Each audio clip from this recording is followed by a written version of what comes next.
Hello bachcho, let's read the question.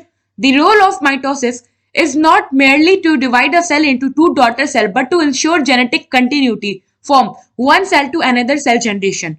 The mechanism ensure genetic continuity is option A, formation of cell with new chromosome, option B, formation of two daughter cells with different hybrid DNA, option C, formation of two cells with identical DNA, and option D, having the chromosome number between the two new cells.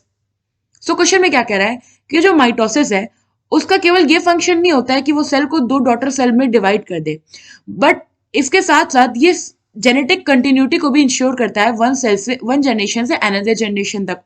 तो हमसे पूछा है कि वो क्या mechanism है जो कि इंश्योर करता है जेनेटिक कंटिन्यूटी को। तो देखते हैं माइटोसिस में होता क्या है। तो माइटोसिस में क्या होता है कि जो पेरेंट सेल है वो इक्वली डिवाइड हो जाता है into two or more than two daughter sales.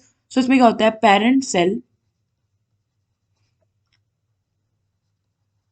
Equally divides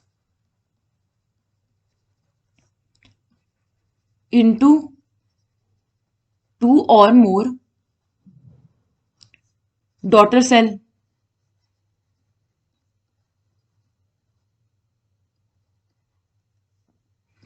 ना जो माइटोसिस है हम इसे इक्वेशनल डिवीजन कहते हैं,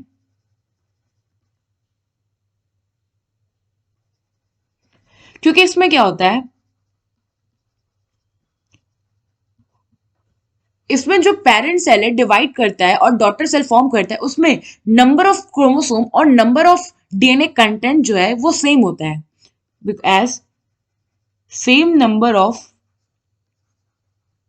chromosomes and same